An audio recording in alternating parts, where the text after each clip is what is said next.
Welcome! This is a Path of the Mr. Beast Barbarian, and we're going to show you how to go through all 30 Tasha subclasses in 30 different videos on our YouTube channel. Check it out!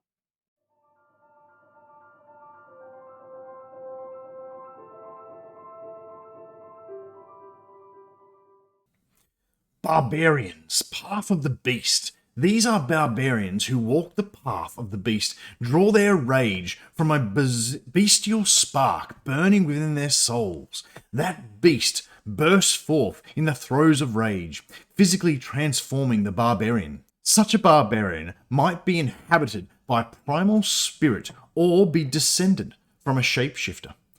You can choose the origin on the feral of your feral might, or determine it by rolling on the table, which links it to lycanthropy, an archdruid shapeshifter, a fey gift, or an ancient animal spirit just dwelling in you, allowing you to walk the path. Yes, yeah, the fox, yep. I really lock in with the archdruid, or even just the wild shaping druid. That's me. Yeah, I'd be going with the spirit within you, and basically playing Udyr from League of Legends for my lol heads out there. All right, so form of the beast. Big one. Starting when you get this path at 3rd level, when you enter a rage, you can transform, revealing the bestial powers within you. Until the rage ends, you manifest a natural weapon. It counts as a simple melee weapon for you, and you add your strength modifier to the attack and damage rolls when you attack with it, as normal. You get to choose from 3. So you've got bite, claws, and tail. Bite, your mouth transforms into a muzzle, and you are or great mandibles, and you're able to bite your enemy or friend, your choice. It deals 1d8 piercing damage on a hit. On each of your turns, when you use this bite, you regain a number of hit points equal to your proficiency bonus, provided you have less than half your hit points when you hit. The claws, each of your hands transforms into a claw, which you can use as a weapon if it's empty. It deals 1d6 slashing damage on a hit. And once on each of your turns, when you attack with a claw, you can make an additional claw attack as part of the same action. And tail, you grow a lashing spiny tail, which deals 1d8 piercing hit damage on a hit and has the reach property. You can swing out at a creature within 10 feet of you, and also you can use your reaction to swipe with your tail and add a d8 to your AC, potentially causing the attack to miss, which is pretty darn cool. It's D8 could be a lot. That's better than any parry ability I've seen any NPC have in a monster in the book. I think it's a clear win, the tail. It's got reach. It does D8 damage, which is the most damage, and you can use it to add AC.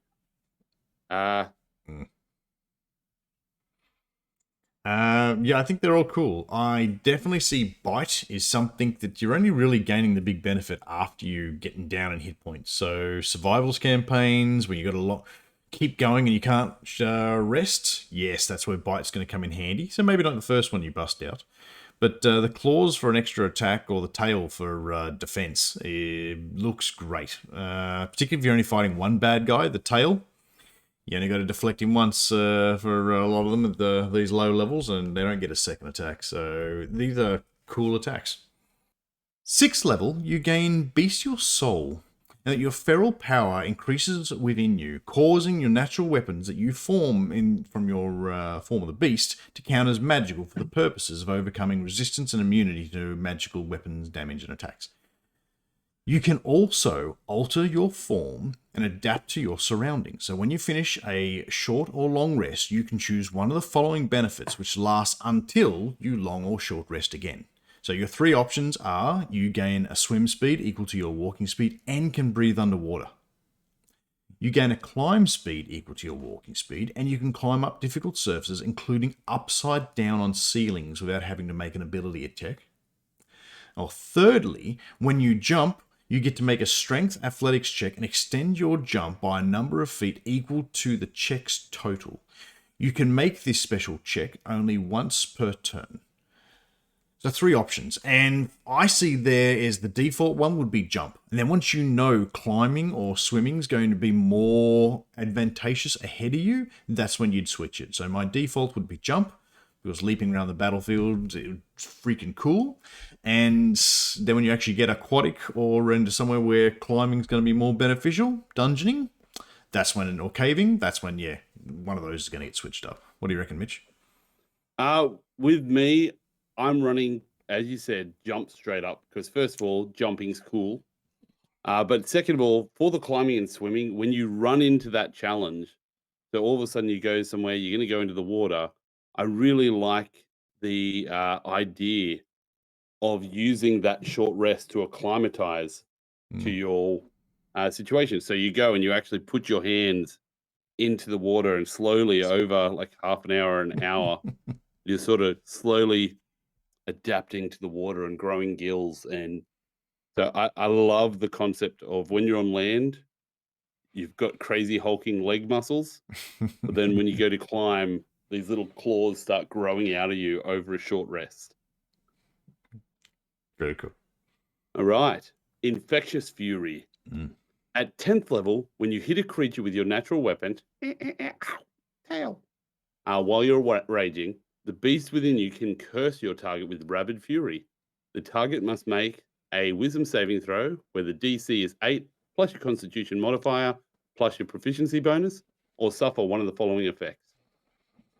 The target must use its reaction to make a melee attack against another creature of your choice that you can see, or the target takes 2d12 damage. You can use this feature a number of times equal to your proficiency bonus, and you regain all those uses with a long rest. Very cool. Psychic damage is good to throw out there, I guess. It's a bit different as you're affected. But coming up against something like a giant and telling it, oi, hit that bloke. Hit one of your other minions. Take it out on them. Something that does one big slam, definitely cool. And the big things about this is, one, this isn't a charm effect. This is an infection. And two, this is off your constitution modifier, which also adds to your AC. So if you have a Dexcon Barbarian and maximizing that AC, this is an ability that is going to proc off your con mod. So that's fantastic. That's good. Now, our last ability comes at level 14, which is Call of the Hunt. And the beast within you grows so powerful that you can spread its ferocity to others and gain resilience from them joining your hunt. When you enter your rage, you can choose a number of willing creatures that you can see within 30 feet of you, equal to your con mod, minimum 1. You gain 5 temporary hit points for each creature that accepts this feature. And until the rage ends, the chosen creatures can use the following benefit for each once on each of their turns. So when a creature hits a target with an attack roll and deals damage to it, the creature can roll a d6 and gain that damage added on to whatever you rolled. So you can use this feature a number of times equal to your proficiency bonus, and when you regain all of them after a long rest. So one thing to notice is it just says when the creature hits a target with an attack roll. Doesn't say spell attack, doesn't say weapon attack, an attack roll. So anything that attacks someone that you have to roll for, you get an extra d6 on that, and you pick up 5. So if you've got a party of a good size, you're picking up 20, 30 temp hit points and running off into battle while raging, which equals now 60. And then everyone else is doing extra damage. This brings a lot and makes you a little bit of a support character. Yeah, the first time I read this, I didn't read the once on each of their turns, and I was like, Barbarian and a party of monks. And yeah, no, they lured me out of that one. But this is your frenzy. This is, you've now infected your whole party and they're going berserk and doing more damage. This can lead to such a big ultimate final boss fight where everyone's laying everything on the line to get the last hits in. I also love the idea of using this on your acid spells that normally have just a D4 and they reoccur. Mhm. But mate, I love this ability. I love everything about it. I love the fact that it's called Call of the Hunt. I love that you might actually have a war cry that you role play out every time you do this, or you bring a horn to the session. Mhm. And yeah, I big fan, big fan. Cool. Cool. So I guess what do we like? Summing this thing up, what do we like and what don't we like about this class? For me, you are playing Wolverine from the X-Men. You are bringing your natural weapons out and tearing things apart. So one thing, like some other classes do, when you are relying on abilities that bring out an inborn weapon system, such in this case natural weapons, is they don't always work great with a lot of feats and picking up magical weapons. Now you've got to choose. Why would you get this big magical weapon when the fighter or the paladin could have it? So, and also your abilities don't build upon picking up a magical weapon and using it, because now, and that may not, you might be worry you so much, but there are some magical weapons out there that are really cool and do extra things, which you're potentially going to miss out on, even if it's just a +1, +2 to attack. You're potentially going to fall behind other people. So what I would consider is that look into these weapons and talk with your DM. One of the things it says is your natural weapons don't have properties. They're just simple melee weapons, which means they also don't have the property light. So technically, you can't two-weapon fight and gain an extra attack with your bonus action because you don't have a light weapon in your hand. But arguably, if you were to put a dagger in your hand, which is a light weapon, it's going to make your hand heavier than what it was when you're using your claw attacks.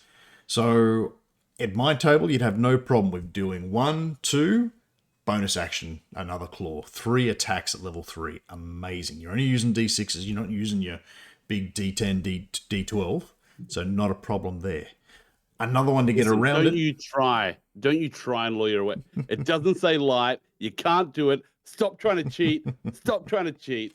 God damn. No, mate, Another one is yeah, that you might want to talk to the DM and say, well, listen, if I can't get a great axe and be doing D12 damage that's magically imbued with lightning, can I have it in an amulet that empowers my natural weapons, which are only good when I'm raging. They're not there when I'm not. So you also need to think when you're not raging what weapon you're using. So you get to maneuver and change between weapon systems. What do you reckon, Mitch? um, I think the main thing is, first of all, you're not Wolverine, you're Darwin. Darwin would be the X-Men that you are, the one that adapts to environment. Mm-hmm. Just putting that out there. Second of all, um, I love anything that boosts your AC all of a sudden.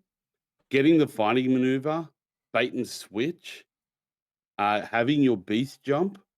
This sounds like the coolest bodyguard moment of all time. And I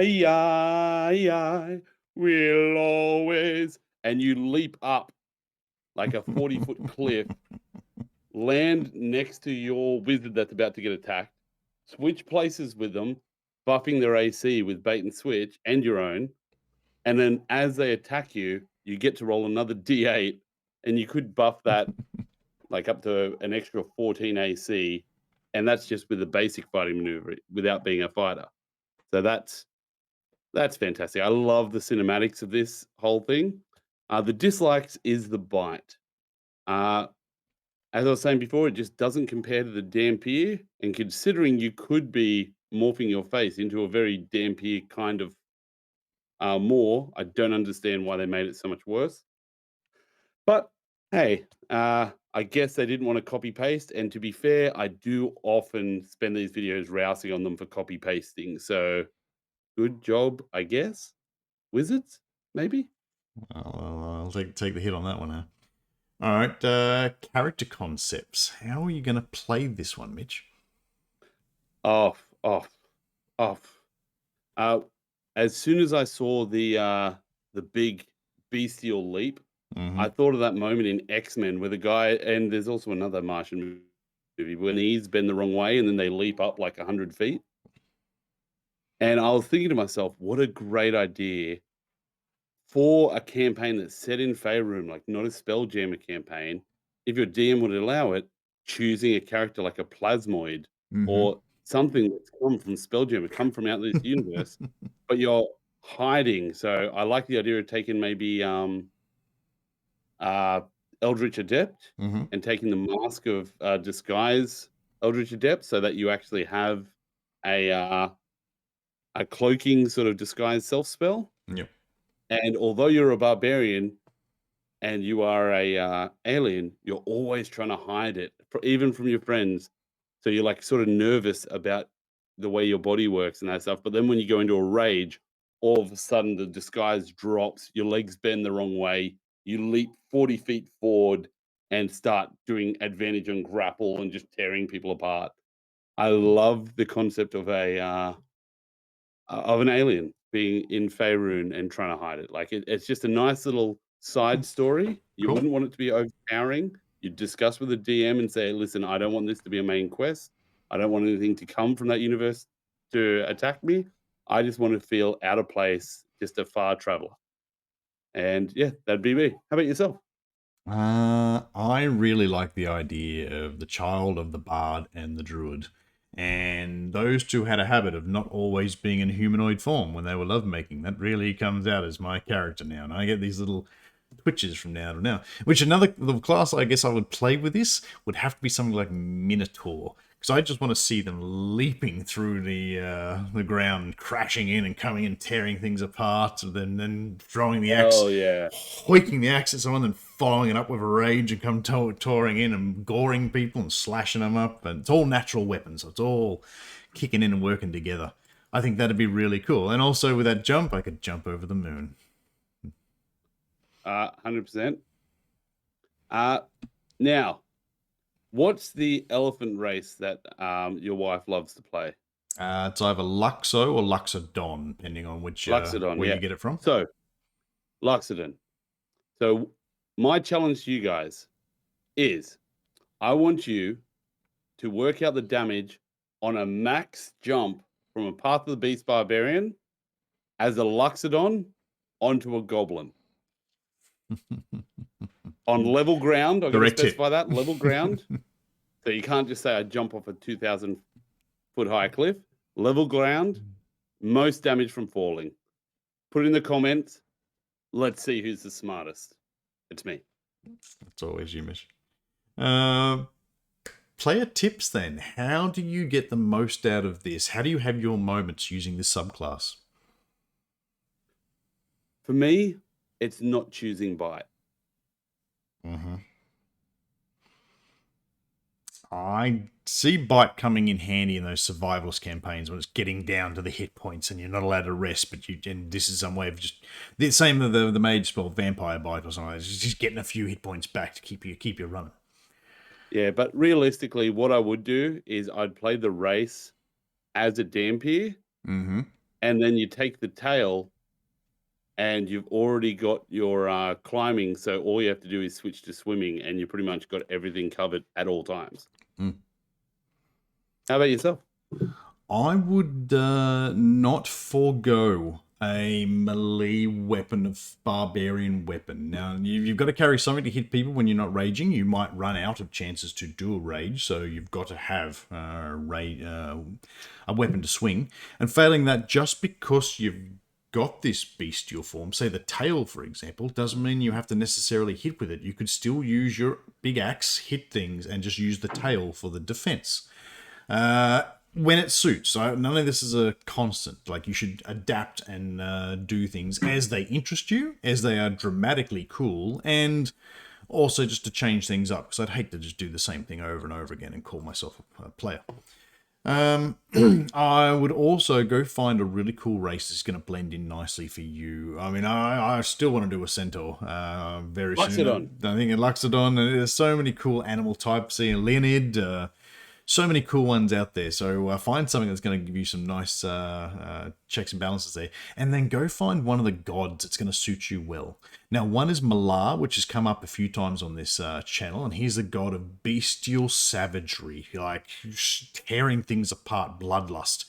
He's not a good god either, so this could be something. Or you could pick one of the other gods where they respect the hunt and so forth. So, and you could find that balance between exactly how do you see the hunt. Are you there to bestial savagery, grab someone and rip their arms off and beat them with it and chew their face off?